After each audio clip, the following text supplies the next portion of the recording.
నమస్తే, welcome to Suman TV. So చాలా మంది నిద్రలో కండరాలు పట్టేస్తూ ఉంటాయి. ఆ బాధ తట్టుకోలేనిదిగా ఉంటుంది. అసలు ఈ సమస్య ఎందుకు రాకుండా ఎటువంటి జాగ్రత్తలు తీసుకోవాలి? ఈ సమస్య బాగా ఉన్నట్లయితే ఎటువంటి ట్రీట్మెంట్స్ అందుబాటులో ఉన్నాయి? సో మన ఆహార నియమాలు ఎలా ఉండాలి? మన లైఫ్ స్టైల్లో ఎటువంటి చేంజెస్ చేసుకోవాలి? సో ఇలాంటి వివరాలు అడిగి తెలుసుకుందాం. ఈరోజు మనతో పాటు ఉన్నారు ప్రముఖ న్యూరో సర్జన్ డాక్టర్ రంగనాథం గారు ఫ్రమ్ సన్షైన్. నమస్కారం డాక్టర్. నమస్కారం డాక్టర్ గారు. చాలా మంది కూడా నిద్రలో కండరాలు పట్టేస్తూ ఉంటాయి, స్లీప్ డిస్టర్బ్ ఉంటుంది. సో అంతేకాకుండా ఈ సమస్య మరీ ఎక్కువగా ఉంటే వాళ్ళ లైఫ్ స్టైల్ అంతా చేంజ్ అయిపోతుంటుంది కూడా. సో అలాంటి వాళ్ళకి ఏం చెప్తారు డాక్టర్? అసలు ఈ కండరాల సమస్య అనేది ఎందుకు? ఈ కండరాల సమస్యని ఆంగ్లంలో మజిల్ క్రాంప్స్ అని, మజిల్ స్పాజమ్స్ అని అంటారు. నిజానికి ఏమిటి, ఇది పెద్ద ప్రమాదకరం అని కాదు, ఇబ్బందికరం. ప్రమాదానికి ఇబ్బందికరం మధ్యలో తేడా ఏమిటి? ప్రమాదకరం అంటే హాస్పిటల్ అడ్మిషన్ అవ్వడం, పెద్ద పెద్ద పరీక్షలు చేయాల్సిన అవసరం ఇది లేదు. ఇబ్బందికరం ఏమిటంటే ఆ టైంలో నొప్పి వచ్చిన వాళ్ళకే తెలుస్తుంది ఎంత ఇబ్బందో. ఒక మాట చెప్పుకోవాలంటే ప్రతి వ్యక్తి, అక్కడ ఎవరు ఏ వయసు వారు, తెలివైన వాళ్ళు, చదువుకున్న వాళ్ళు కాకుండా ఏ వయసు వాళ్ళకన్నా కానీ ఏదో ఒక సమయంలో జీవితంలో క్రాంప్ అంటూ రాకుండా ఉన్న లేని వారు లేరట. అంటే అందరికీ వస్తుంది, ఏదో ఒక టైంలో వస్తుంది, అంత కామన్ ఇది. కాబట్టి దీని గురించి రెండు మాటలు చెప్పుకున్నట్టయితే ఈ కండరం ఏమవుతుందంటే ముఖ్యంగా కాళ్ళలో వస్తుంది. అది కూడా కాళ్ళలో ఈ వెనక భాగం, కాఫ్ అని అంటాం, ఈ భాగాన్ని పిక్కల భాగంలో వస్తుంది. అది ఏమవుతుంది, సడన్గా ఒక కండరం బాగా కంట్రాక్ట్ అయ్యి దానివల్ల ఒక బొడిపిలాగా తయారవుతుంది. కాళ్ళ కింద అసలు మనం ఆ టైంలో చూడడానికి కూడా కనబడుతుంది. ఒక్కోసారి మనం ఫీల్ అయినట్టయితే ఇంత గడ్డులాగా కనబడుతూ ఉంటుంది. ఎందుకంటే ఆ టైంలో అంత సంకోచం, సంకోచం అంటాం కదా, సంకోచం అంటాం ఇంకా తెలుగులో చెప్పాలంటే కంట్రాక్షన్కి. ఆ కండరం అట్లా అయిపోయిందనమాట. అంటే విపరీతమైన చెప్పలేనంత నొప్పి. ఆ నొప్పి ఉన్నప్పుడు నెమ్మది తగ్గేదానికి సమయం పడుతుంది. వాస్తవానికి దానికి చిన్న చిన్న చిట్కాలు మనం చెప్పుకుందాం. ఈ కండరాలు నొప్పి రావడానికి, తీసిపడేయడానికి అన్ని వేళలా కాదు, కొన్ని ముఖ్యమైన కారణాలు కూడా ఉన్నాయి. ఉదాహరణకి కాళ్ళకి రక్తం సప్లై తగ్గింది. ఆయన ఎవరో స్మోకింగ్ అలవాటు ఉంది. ఈ కాళ్ళలో రక్తనాళాలు ఉంటాయి కదా, శరీరంలో ప్రతి అవయానికి రక్తనాళాలు ఉంటాయి. ఈ కాళ్ళలో రక్తనాళాల్లో కానీ ఏదైనా రక్త ప్రవాహం కానీ తగ్గినట్టయితే అథెరోస్క్లెరోసిస్ అంటే కొవ్వు పేరుకుపోవడం గాలో వచ్చేటువంటి ఇబ్బంది వల్ల ఈ నొప్పి, కండరాల నొప్పి వస్తుంది, స్పాజం వస్తుంది. మా న్యూరోసర్జరీ విభాగంలో ఇంకొకటి ఏంటంటే నడుములో నరాల మీద ఒత్తిడి, దానిని లంబార్ కెనాల్ స్టెనోసిస్ అంటారు. అంటే ఏమిటి, నరాలు వెళ్ళేటువంటి చోటు ఎలా ఉంటుంది, ఇది వెన్నుపూస అనుకోండి. ఈ చోటు కానీ ఏదైనా కారణాల వల్ల తక్కువైపోతే నరాల మీద నొక్కేస్తుంది. ఈ ఇబ్బంది ఉన్న వాళ్ళు ఏమిటంటే ఒక పాతకాలంలో 4-3 కిలోమీటర్లు ఈజీగా నడిచినట్టు వ్యక్తి 1 కిలోమీటర్కి ఈ మధ్య కాళ్ళ నొప్పి రావడం, కాళ్ళు ఆగిపోవడం, ఈ కాళ్ళ స్పాజం రావడం, కండరాల నొప్పి జరుగుతూ ఉంటుంది. అలాంటి వాళ్ళని కూడా మనం క్షుణ్ణంగా అబ్జర్వ్ చేయాల్సి ఉంటుంది. ఇంకా అన్నిటికంటే ముఖ్యంగా ఏంటంటే శరీరంలో కొన్ని లవణాలు ఉంటాయి. పొటాషియం అని, కాల్షియం అని, మెగ్నీషియం అని, కొంతవరకు సోడియం అని. ఇవన్నీ చాలా ముఖ్యమైన లవణాలు. మనం తీసుకునే భోజనంలో ఇవన్నీ లభ్యమే ఉండాలి.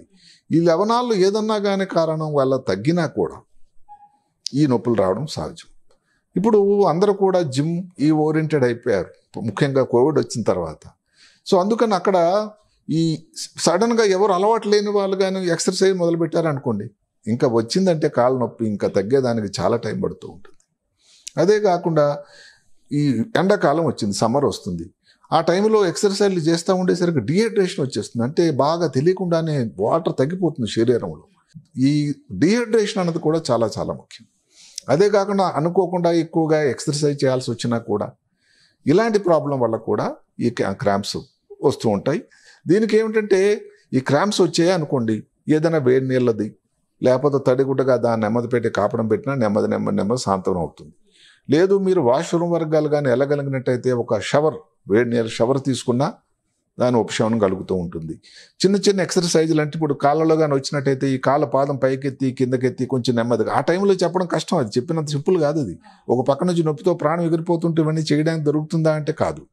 మీరు కానీ కాళ్ళు కొంచెం పైకెత్తి ఈ కాళ్ళని పైకి, పాదాన్ని కిందికి కానీ పైకి కానీ చేయగలిగితే కూడా కొన్ని క్షణాలు తగ్గిపోతూ ఉంటుంది.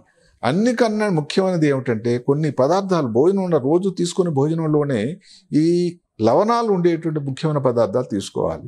ఉదాహరణకి మనం తీసుకునే అన్నింటికంటే మంచి లవణాలు ఉండేటువంటిది ఇప్పుడు పపాయ ఉంది, తర్బూజా ఉంది, వాటర్ మెలన్, లేకపోతే ఈ గుమ్మడికాయ ఉంది. గుమ్మడికాయలో ప్రశస్తమైనది కాల్షియం, మెగ్నీషియం లవణాలు ఉంటాయి. ఎనీ గుమ్మడికాయ కూడా అలాగే చిలకడ దుంప అంటారు, ఏది స్వీట్ పొటాటో అని. నిజానికి మామూలు పొటాటోలు కూడా ఉంటాయట, అదేం తప్పేం చేయలేదు. ఇట్లాగ ఇప్పుడు బనానా అన్నిటికంటే చీప్ అండ్ బెస్ట్. మీరు చూస్తూ ఉంటారు ఇప్పుడు ఈ అథ్లెట్స్ అందరూ కూడా, క్రీడాకారులు మధ్య మధ్యలో ఆగినప్పుడు ఈ బనానాలు తీసుకుంటూ ఉంటారు. ఎందుకంటే దానిలో ఉన్నటువంటి లవణాలు 3, 4 ఇంత అంతా కాదు. అలాగే మిల్క్ తీసుకోండి, లేకపోతే ఆరెంజ్ జ్యూస్ తీసుకోండి, బీన్స్ ఉండేటువంటి పదార్థాలు ఎక్కువ సేవించండి. ఇంకొక ఫ్యాషన్ ఫ్రూట్ ఉంది, దాన్ని పెట్టి అవకాడో అంటారు. అంటే ఏమిటంటే క్రీమ్ ఫ్రూట్ అంటారు. సరే, ఇది కొంచెం కాస్ట్లీతో కూడుకున్నది. మన ఇంటి దగ్గర రోజు దొరికిన అరటిపళ్ళు, మన ఊర్లో ప్రతి వీధిలో దొరికే అరటిపళ్ళు పుష్కలంగా ఉన్నాయి లవణాలు. కాబట్టి ఏదైతేనేమి క్రాంప్ అన్నది ప్రమాదకరమైనది కాకపోయినా పరీక్ష చేయాల్సి ఉంటుంది. ఇవన్నీ చిట్కాలు మీరు చేస్తూ ఉన్నారు, తగ్గటం లేదు, మాటిమాటికి వస్తూ ఉంటుంది. ఇంతకుముందు ఎప్పుడో 2-3 నెలలకు వచ్చేది, ఇప్పుడు ఎక్కువ సార్లు వస్తుంది, ఫ్రీక్వెన్సీ ఎక్కువైంది. నీ కాల్షియం నార్మల్ ఉంది, పొటాషియం నార్మల్ ఉంది, మెగ్నీషియం నార్మల్ ఉంది, అయినా తగ్గట్లేదు. అప్పుడు డాక్టర్ గారి దగ్గరికి వెళ్ళి పరీక్ష చేయాల్సి ఉంటుంది.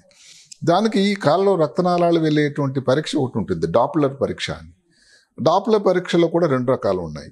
ఏమిటది? రక్తనాళాలు, మంచి రక్తం తీసుకెళ్లేటువంటి రక్తనాళాలు, చెడు రక్తం తీసుకెళ్లే రక్తనాళాలు. ఈ కష్టం ఏదైతే ఉందో మంచి రక్తం తీసుకెళ్లే రక్తనాళాల్లో ఉంటుంది. దానికి డాప్లర్ పరీక్ష చేస్తే రక్తనాళాల పరిస్థితి, స్థితిగతులు ఎలా ఉన్నాయో తెలుస్తుంది. దాంట్లో కానీ ఏదైతే కొవ్వు పేరుకుపోయి రక్తనాళం బ్లాక్ అయిపోతూ ఉంటే దానికి కొన్ని పరీక్షలు చేయాల్సి ఉంటుంది. ఫర్దర్గా అవసరమైతే ఏదైనా శస్త్రచికిత్స కూడా చేయాల్సి ఉంటుంది. ఓకే. నరాల మీద నొప్పి ఉన్నట్టయితే, నరాల మీద ఒత్తిడి ఉండేటట్టయితే, నొక్కడం కానీ ఉండేటట్టయితే దానికి ఎంఆర్ఐ పరీక్ష చేయాలి. ఎంఆర్ఐలో నరాల మీద ఎన్ని దగ్గరలో ఇబ్బంది ఉంది, దానికి ఏం చేయాలని డిసైడ్ చేసి అప్పుడప్పుడు శస్త్రచికిత్స కూడా అవసరం పడవచ్చు.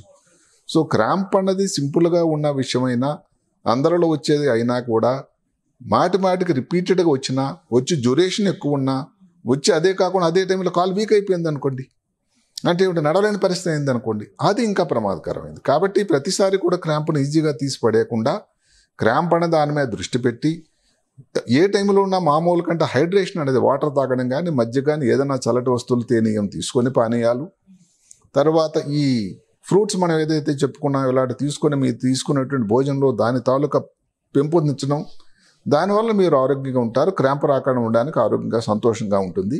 భయపడాల్సినంత అయితే లేదు, కానీ ఇబ్బందికరం అయితే ఉంటుంది సుమా.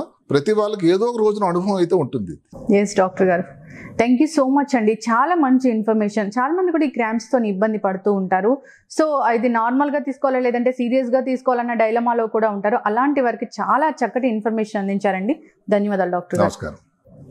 సో చూసారు కదండి, నిద్రలో మజిల్స్ అనేవి పట్టేస్తూ ఉంటాయి, చాలా ఇబ్బందికరంగా ఉంటుంది, చాలా మందికి నిద్ర కూడా డిస్టర్బ్ అవుతూ ఉంటుంది కదా. సో అలాంటి వాళ్ళు డాక్టర్ గారు చెప్పిన టెక్నిక్స్ అయితే పాటించండి. అంతేకాదు ఆహార నియమాలు కూడా పాటించండి. ఫ్రూట్స్ని కూడా యాడ్ చేసుకోండి డాక్టర్ గారు చెప్పిన విధంగా. ఇక ఎప్పుడైనా ఈ ప్రాబ్లం సీరియస్గా అనిపించినట్లయితే కనుక, అసలు తగ్గకుండా ఉన్నట్లయితే డాక్టర్ని సంప్రదించండి. ఇది వాళ్ళ టాపిక్. మరో టాపిక్తో మళ్ళీ కలుద్దాం.